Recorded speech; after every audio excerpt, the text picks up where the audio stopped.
Okey, Assalamualaikum dan selamat petang. So, minggu ini kita akan sambung kita punya pelajaran dalam Mobile Robotics, iaitu kita menggunakan buku Probabilistic Robotics sebagai kita punya reference. Dan minggu ini kita akan sambung satu proses dinama Grid SLAM. Mari kita lihat. SLAM, apakah itu SLAM?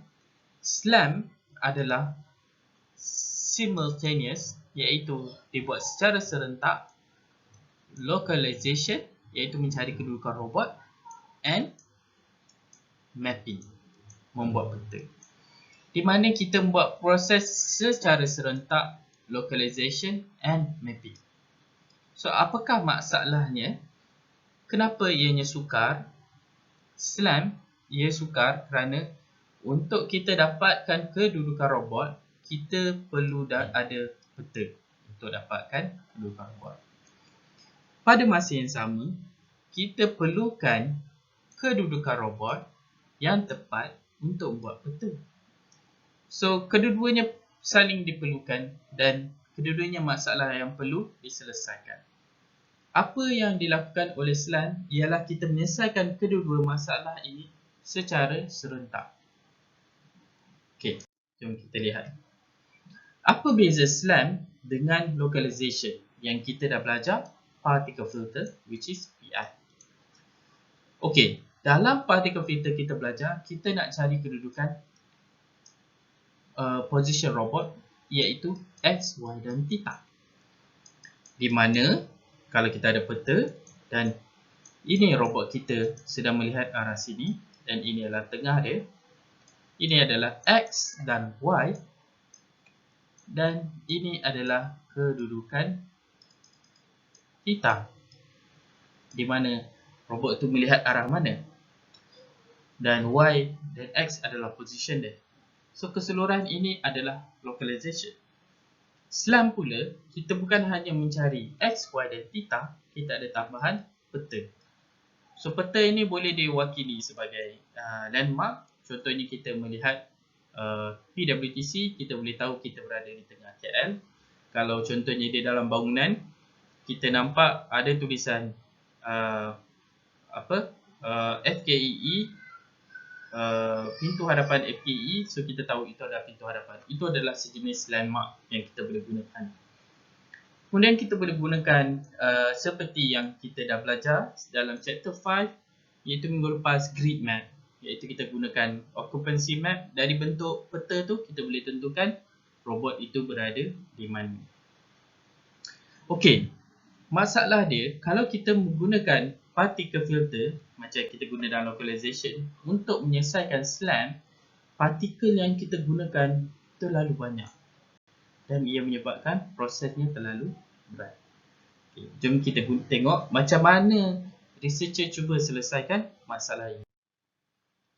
Okey, kita tahu kita boleh dapatkan kedudukan robot itu hanya menggunakan informasi daripada raw odometry. Raw odometry ini adalah daripada bacaan berapa pusingan tayar dan bacaan IMU. Tetapi pusingan tayar dan IMU dia ada error dan error dia sentiasa membesar. Dan kita lihat errornya terlalu besar dan tidaklah sesuai digunakan untuk buat peta. Kita boleh lihat bangunan ni overlap. Dia tak jadi bentuk bangunan pun bila kita hanya menggunakan raw odometry. So, kita ingat kita belajar dulu kita menggunakan sensor daripada internal sensor, raw odometry. Kita gunakan juga observation sensor, contohnya seperti LiDAR, untuk dapatkan bacaan yang lebih tepat. So, jadi kalau kita gunakan raw saja tak cukup.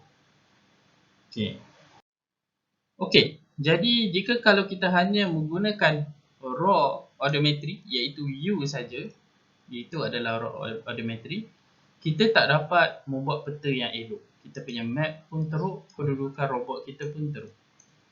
So, dalam satu cara dipropose oleh researcher, kita nak dapatkan kedudukan robot daripada masa X sama dengan 1, iaitu daripada robot tu start di jalan dekat dalam bangunan tu sehinggalah dia jalan kepada masa X dia sama dengan T. T sama dengan T. Ni adalah T sama dengan 1. So, bila dia sama T, iaitu pada masa sekarang, so maksudnya X ni adalah position robot tu daripada masa T sama dengan 1 sehingga masa sekarang. So, dia akan kumpul maklumat dari sudut X, Y dan theta. Kemudian kita nak ada peta. Okay, SLAM ni kita nak buat peta kan. So, peta ni adalah ni yang bentuk sekeliling ni kan. So, kita akan pakai grid map. So, itu adalah peta kita. Untuk dapatkan kedua-dua ni, kita perlu ada observation sensor. Itu contoh kita punya LiDAR, kamera, dan juga kita punya odometry punya sensor. Odometry sensor contohnya yang macam tadi, pusingan tayar dan bacaan IMU. Okey, so untuk buat proses ni, kita boleh pecahkan menggunakan Murphy punya cara ni pada tahun 1999. Dia telah buktikan secara matematik kita boleh faktorkan kedua-dua proses ini secara berasnya. So maksudnya kita boleh buat localization and mapping. So dengan cara ni kita boleh buat cari kedudukan robot secara sendiri, dan masa yang sama kita boleh cari buat peta untuk robot tu. Okay, kita lihat lagi apa maksud dia. Okay, so ini kita nak dapatkan SLAM dia. So peta dengan kedudukan robot. So untuk yang ni adalah proses localization dan ini adalah proses mapping. Dan cuba kita tengok balik apa yang kita dah belajar sebelum ni. Rupa-rupanya kita dah belajar yang ini adalah particle filter dalam chapter 4 kita belajar 2 minggu lepas. Dan ini adalah sebahagian dari occupancy mapping yang kita belajar dalam chapter 5 pada minggu lepas. So, apa yang kita buat, apa yang kita dah belajar dalam chapter 4 dengan 5, kita gabung saja. So, kita akan dapat satu proses dinamakan sebagai SLAM.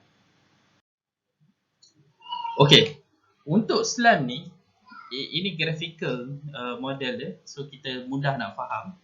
So, ini adalah kedudukan awal robot tu pada masa kosong. So, kita tak perlu tahu sebab kita tahu robot tu kita letak kat mana. Sebab itu adalah kedudukan awal dia. Kemudian kita jalankan robot tu contohnya 1 meter. So, kita gunakan sensor daripada pergerakan tayar dan IMU. Robot ni dah jalan jauh mana. Itu satu maklumat. Masa yang sama kita dapatkan bacaan LiDAR dia dan juga kita ada dia punya bacaan peta dia. So, dengan ada kesemua bacaan ni, kita boleh dapatkan kedudukan robot tersebut. So, kita nampak dia ada dua proses di sini. Kita ada proses yang ni, localization, mencari kedudukan robot. Dan proses di sini, iaitu proses membuat peta. So, ini adalah proses localization dan proses peta. So, isu dia sekarang kita nak bincangkan kalau kita ada banyak partikel.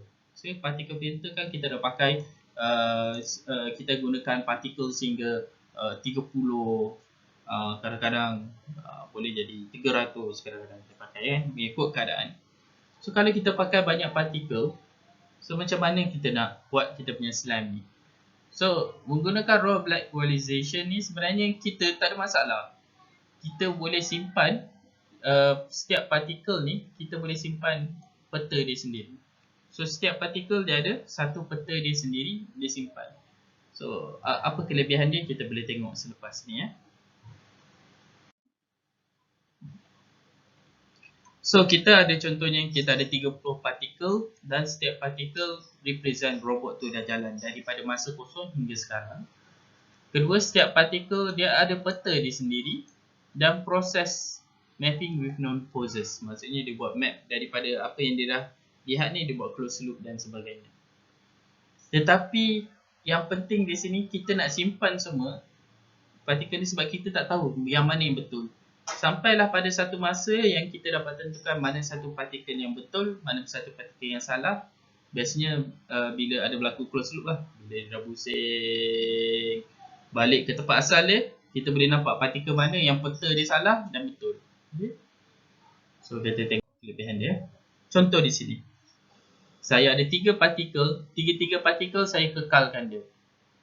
So partikel pertama di sini. Dia jalan, dia buat pusingan. Okey, dekat sini saya kata saya okey. Sampai saya bertemu balik di tempat asal, saya kata okey.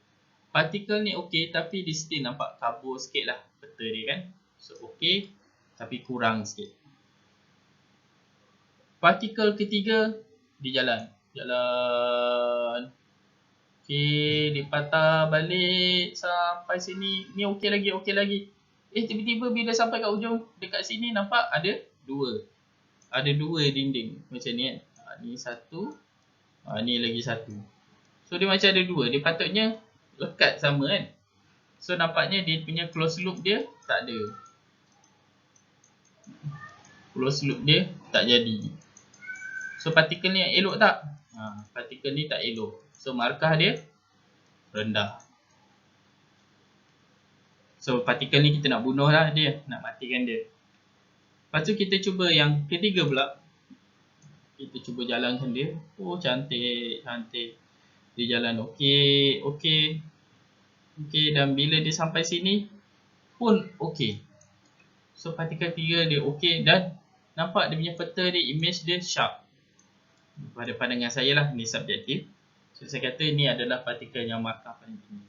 So nampak di sini kita tak dapat tentukan partikel mana yang mempunyai peta yang betul sehinggalah berlakunya close loop. So menggunakan raw black visualization ni, kita dapat kekalkan setiap partikel dia ada peta dia sendiri sehingga dia membuat satu pusingan close loop. Dan bila dia close loop, kita dapat tahu partikel mana yang salah dan betul. Dan yang betul kita menangkan, yang salah kita matikan dia. Okay. Cuma masalah dia, bila kita gunakan cara ni, setiap partikel dia ada peta dia sendiri. Bila dia ada peta dia sendiri, dia jadi berat kan, dia perlukan pakai. Macam contoh ini ada 30 partikel, seolah-olah kita terpaksa program 30 robot berjalan serentak. Mungkin kita boleh kurangkan bilangan partikel dia dengan kita kecilkan error dia. Okay. Apa maksud di sini? Kita nampak error daripada robot tu berjalan, iaitu robot tu punya raw odometry dia mempunyai error yang sangat besar. Kita tengok dalam slide awal tadi kan. Mungkin kita boleh kurangkan error dia. Kita gunakan satu proses dipanggil sebagai scan matching untuk kita betulkan post dia. So scan matching ini basically algorithm dia sangatlah subjektif, di mana kita punya current measurement kita, kita punya LiDAR kita, laser kita, dan juga kita punya peta berdasarkan kita punya bacaan sekarang dengan peta, dapatkan kedudukan robot, pergerakan robot tu dia dah gerak berapa banyak. So apa beza dia? Sebelum ni kita hanya menggunakan bacaan daripada odometri, di mana berapa banyak tayar tu dah pusing, berapa banyak IMU dah pusing. So kat situ dia punya error dia besar. Apa kata kita gunakan scan matching ni untuk betulkan lagi. Okay. Macam mana scan matching ni berfungsi? So secara mudahnya macam ni lah. So katakan ni dalam 3D, tapi kita anggap dalam 2D. Okay. Biru ni kita betulkan dia. Nampak, kita betulkan dia. Tak, dia betul. Kita cantum dengan peta yang kita ada sekarang. Kita betulkan lagi, cantum. Gambar baru lagi warna biru, kita cantum lagi dengan peta kita. So dia akan berlaku pembetulan dia. Dia pusing sampai dia tepat. Nampak yang tadi pergerakan dia? Boleh tengok di sini. Nampak? Dia pusing. So kalau dalam scan matching dalam 2D pula, dia akan betulkan kedudukan robot tu. Tak, dia betul. Okay. So sebab 2D, dia 2D yang kita pakai ni dia tak berapa berat. So proses dia sangat cepat. Okay. Minta maaf sedikit meriah di sini. Masa budak-budak bermain. Okay, tak apa, kita teruskan.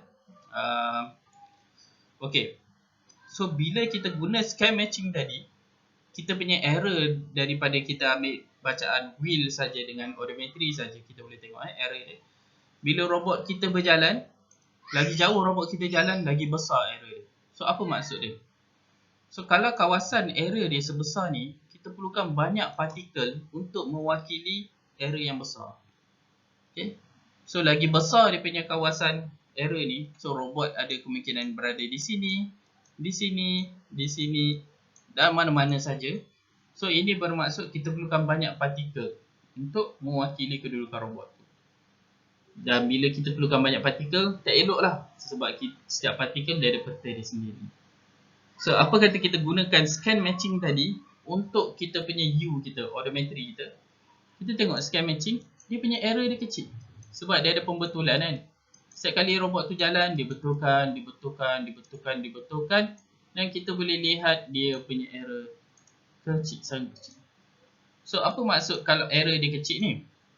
Maksudnya partikel yang kita perlu pakai lebih sikit sebab kawasan dia hanyalah terlalu kecil.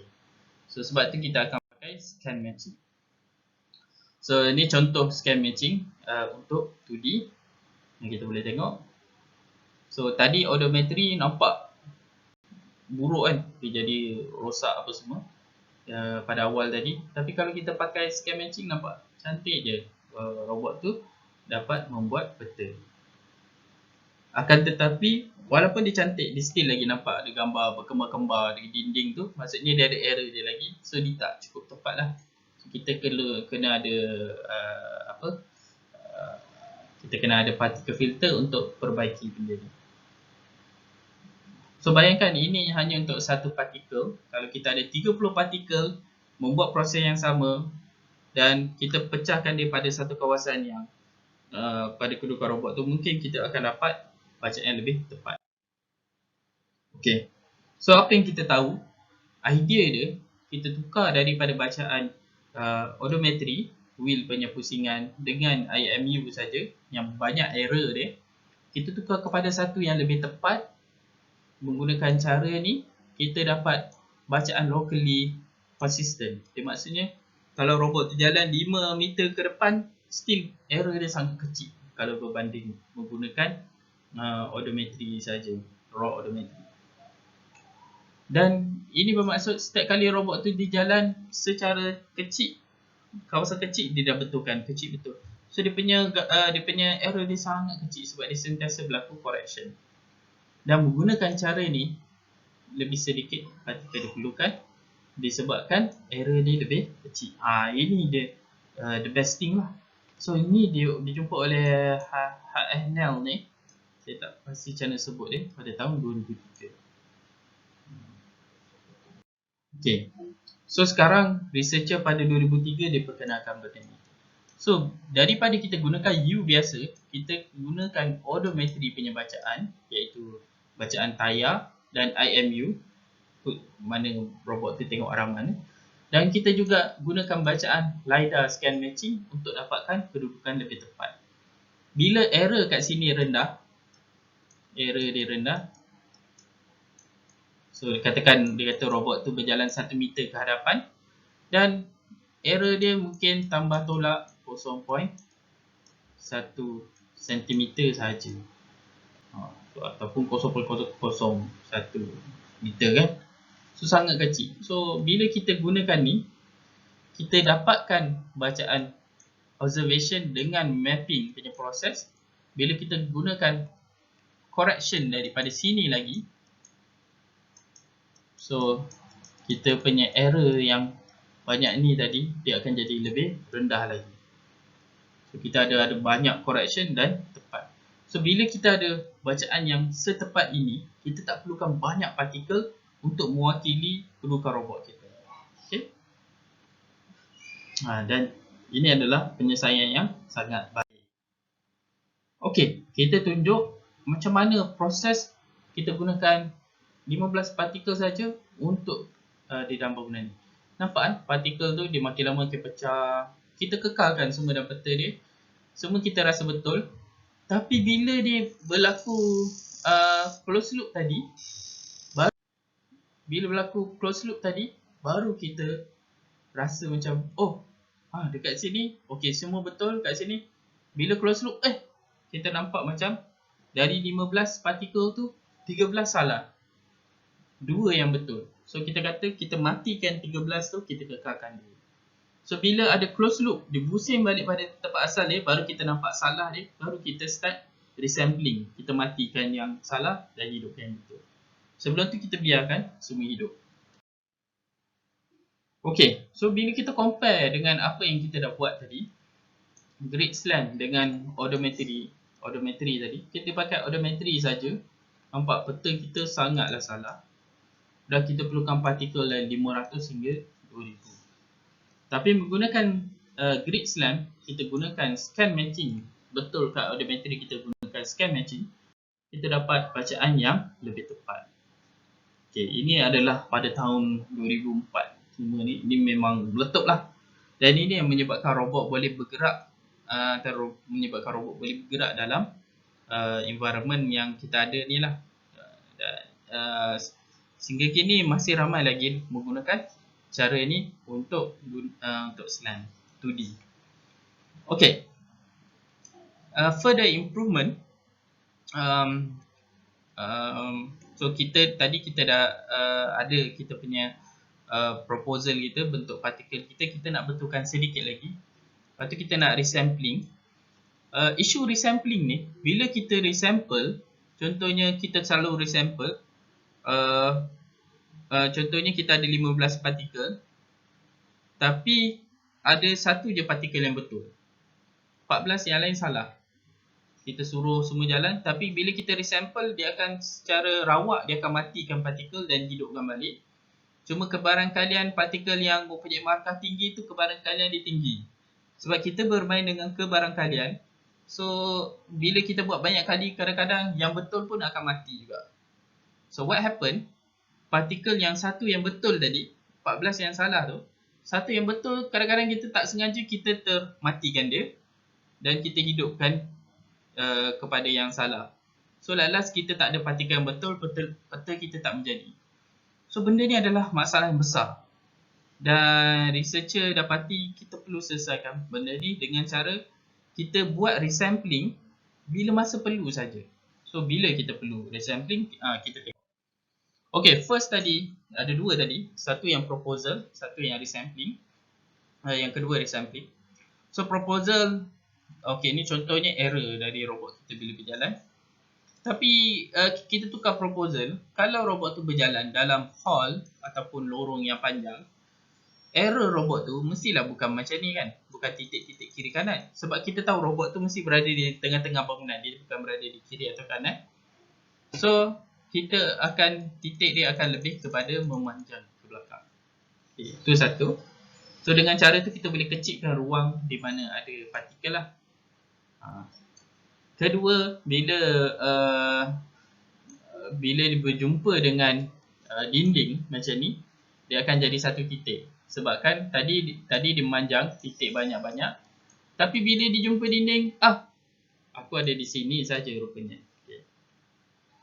So, dan yang kedua, yang terakhir, kita nak resample kita punya partikel pada masa yang perlu saja, iaitu persoalan dia, when should we resample? Ni dia persoalan dia kan. Sebab kita tak nak matikan partikel yang elok.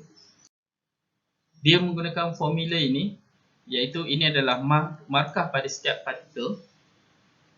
Dan ini adalah N efficient. N efficient ni, bila semua partikel, contohnya kita ada 15 partikel, semua mempunyai markah dari N sama dengan 1 hingga N sehingga 15.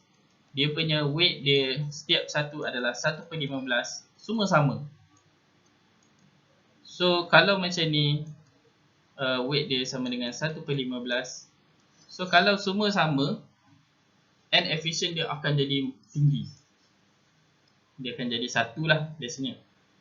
So dalam keadaan ini kita tak nak buat resampling sebab kita tak tahu mana satu partikel yang betul. Semua sama markah. Tapi bila N contohnya 1 hingga 15, semua N yang lain mempunyai markah yang sama, iaitu weight dia sama dengan 1/30.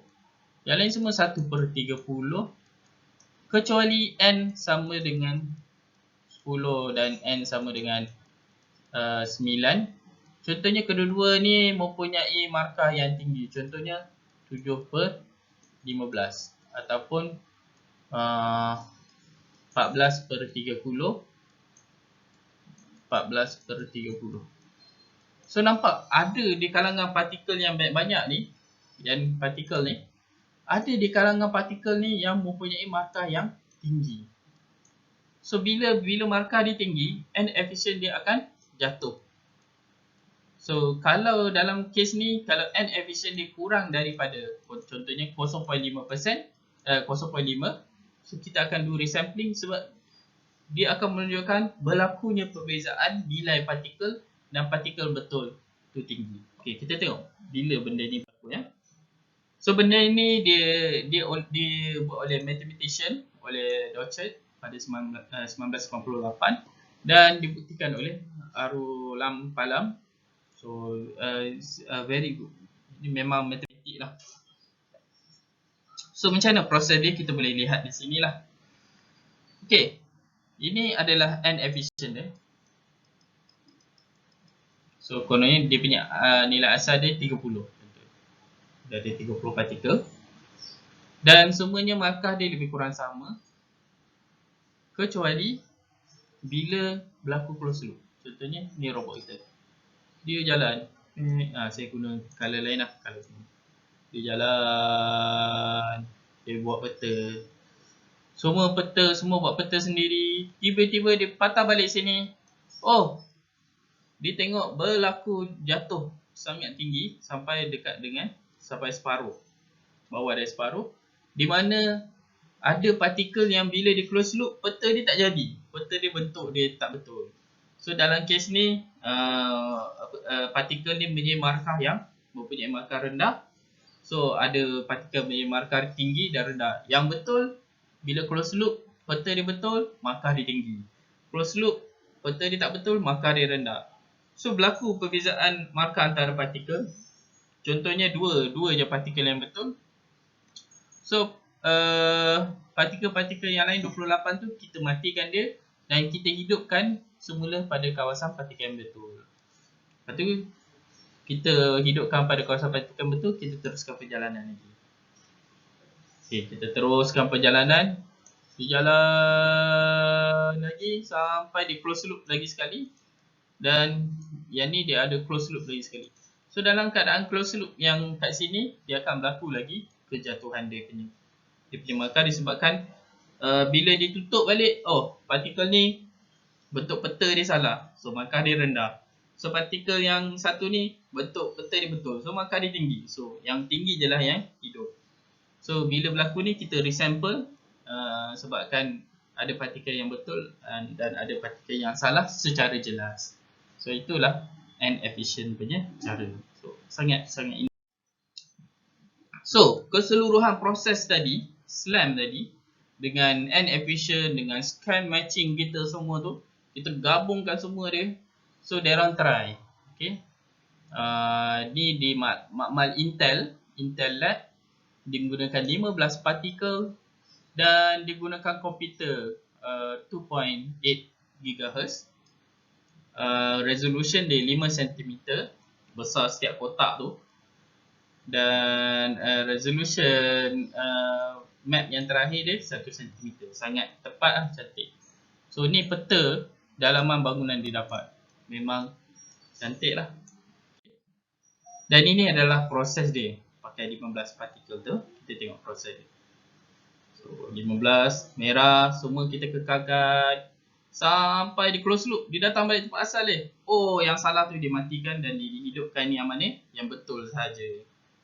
So dia buat lagi proses. Dia jalan, dia besar. Bila dia nampak ada berlaku pembetulan, dia matikan yang salah dan dia resample balik lah dia mana yang tempat betul saja.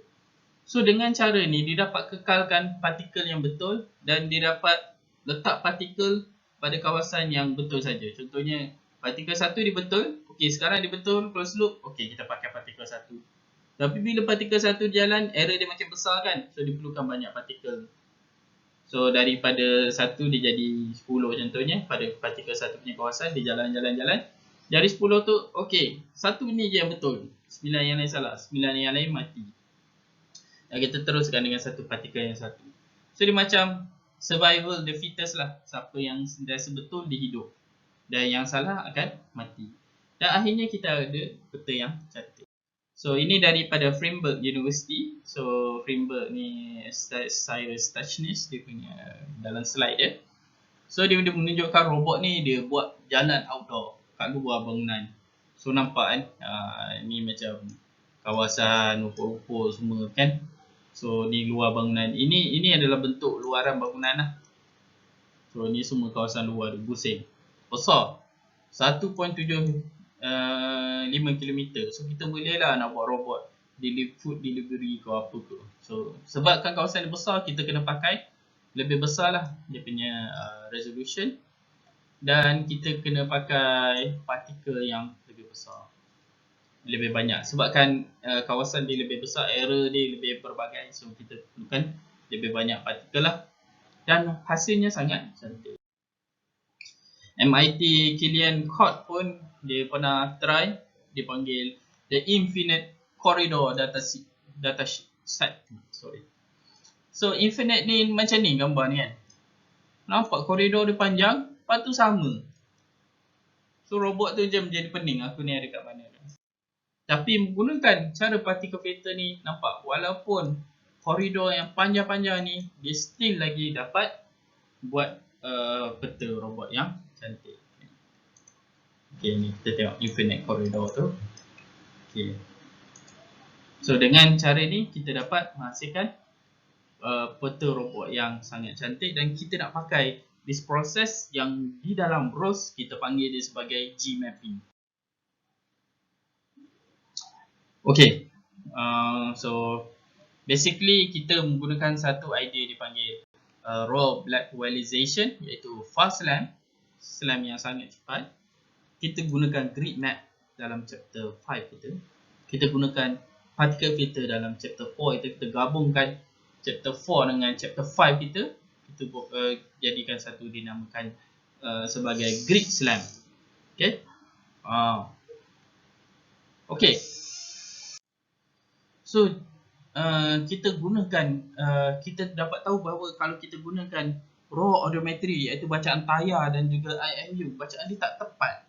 So, kita dapatkan bacaan scan matching, mendapatkan kedudukan robot yang lebih tepat. Oleh itu kita tak perlu pakai terlalu banyak partikel. So scan matching per partikel. So bila scan matching, peta kita lebih tepat. Dan kita tahu bila kita guna sedikit partikel, kita tak nak selalu resampling, takut dia akan matikan partikel yang elok. So kita akan hanya lakukan resampling bila diperlukan sahaja. So dengan cara ni kita dapat menghasilkan satu SLAM yang terulung lah sekarang ni kita grid G-mapping yang banyak orang guna sehingga sekarang. So saya harap semua dapat mempelajari sedikit daripada sesi chapter 6 ini dan juga cuba bertanya jika ada benda yang tidak faham lah. Okay, sekian, terima kasih. Oh, saya lupa, ini sebahagian buku yang kamu boleh dan juga paper-paper yang digunakan dalam penerangan proses SLAM ini. Basically, slide ini kita dapat daripada Probabilistic Robotics punya buku yang saya share kepada kamu. Okay.